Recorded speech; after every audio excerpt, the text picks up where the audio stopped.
Waiting to speak to us there. I hope that's a smile. Now he's smiling. He's cracked a smile. That's better.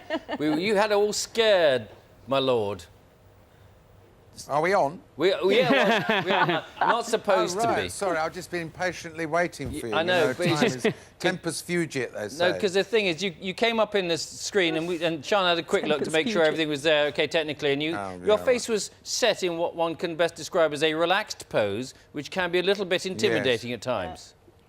Yes, well, I was, impatience is I not know, one of time mine. is money, time is money. We're going to get on with it straight away, Lord Sugar, because we're going to brush up our business speak. We're prepared to give 110%. The Apprentice is back. The new series starts tonight on BBC One with 16 budding tycoons flexing their entrepreneurial muscles. And this year, Lord Sugar is taking on the recession, considering candidates who've been made redundant or have had a business fail.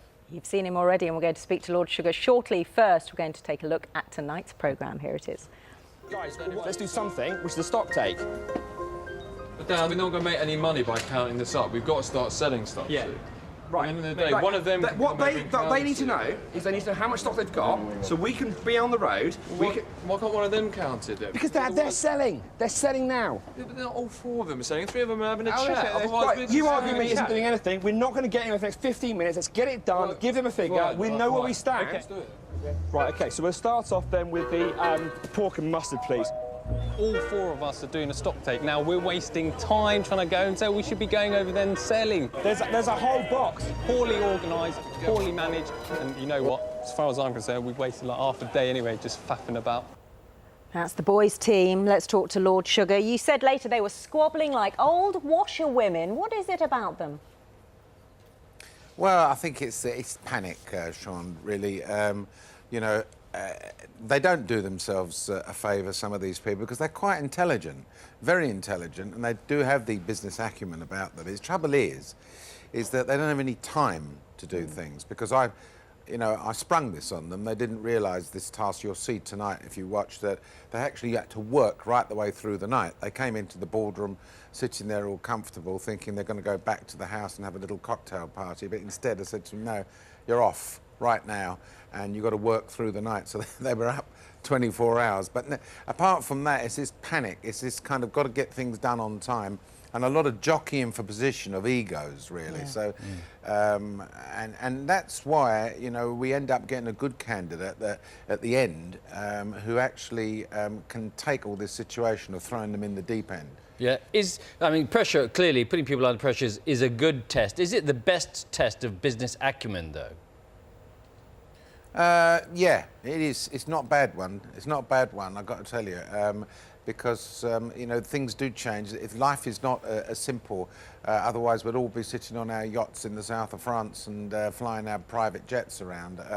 It is pressure, and it's seeing a person, how they perform under pressure, is really part of the process, in seeing how they can cope with kind of things that are thrown at them, and also dealing with the other team members. What's noticeable as well about this series is it's got a couple of candidates who've been made redundant. So there's a very real sense that they've experienced what it's like in the business world, and it really isn't easy. Yeah, we set out to acknowledge the difficult economic times. So we, as you quite rightly say, we got some. One person there was made redundant, another person who had a business that failed due to the economic times, a couple of very young people that have done all their university training and all that type of stuff and just simply couldn't find themselves jobs because there was no jobs going. So there's an opportunities there, and we felt that was the right thing to do, bearing in mind these economic times. All right, we've taken a look at the boys. Let's have a quick look at the girls, because they also have a spot of tension. What numbers are we talking about then? Sorry, I'm Joanna. This is our team leader, Joanna. Hi, pleased to meet you too. What would you be prepared to buy from us today then, Dan? A couple of kilos, if they were good. OK, you guys, I want you to go round the businesses and carry on selling. So if all four of you can go... Listen, yes. I feel my customer, we went there and pitched to him. I would like to finish it with him. So you're aware of the time constraints. Go out and sell whilst we finish our No, I'm not doing that. We're all a team. It doesn't matter who closes it. As long I as the don't feel deal's like done, that. well, I do a lot of business and I do not feel Well, like as long that as the at all. deal's done, At all. I've not got a big ego. I don't need to close it. about ego. Well, I personally believe that it is, and I'm confident that I could leave it to any of my It's team not members. about me, it's a matter of professionalism. So I every, do not so bring... every sale you have to close. 100%. What, you open a deal with someone and you don't close it? Of course. I wasn't trying to steal your thunder. It would have been noted. All right. I we're, take we're it. just going round in circles. Let's just agree to disagree and we'll carry on selling because we don't want to waste any more time, all right? Argument's not too bad, though, is it, so long as it's constructive?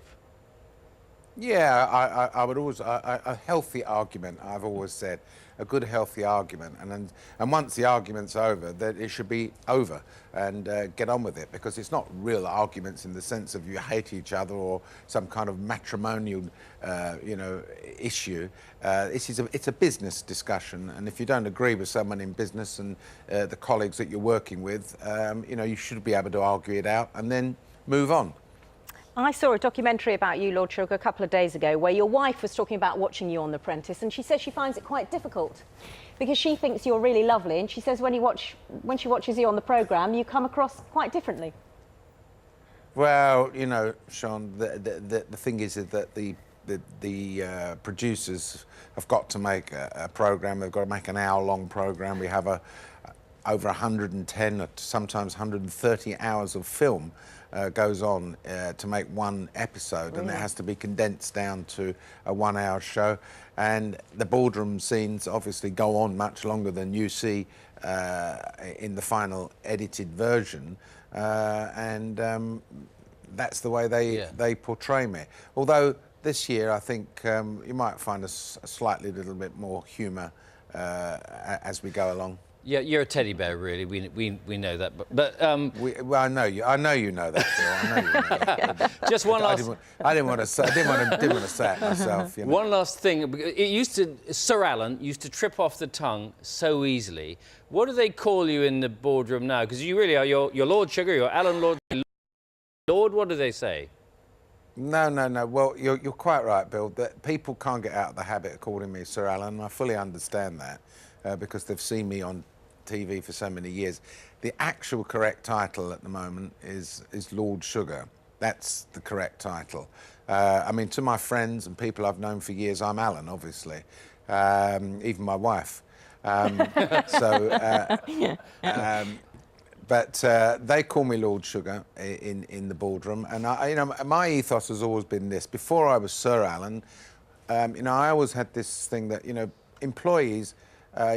Young people that came to work for my company who I hadn't known for a while, they would have to call me Mr. Sugar. Some of the ones that I started my business with obviously called me on first name terms. So I became Sir Alan, they had to call me Sir Alan. And now Lord Sugar, they call me Lord Sugar. I believe in all that stuff. I know the Americans are very friendly, they call each other by their first names, so maybe I'm a bit old-fashioned. Yeah. All right. Lord Sugar. Lord Thank Sugar, you very much. my lord, your lordship, all those. Thanks very much for joining us. Thank you. And The Apprentice starts tonight at 9 o'clock on BBC One. You see, he's just cuddly, really, isn't he? Thank you, Mr. Turnbull. The time, yes, he is. 10 to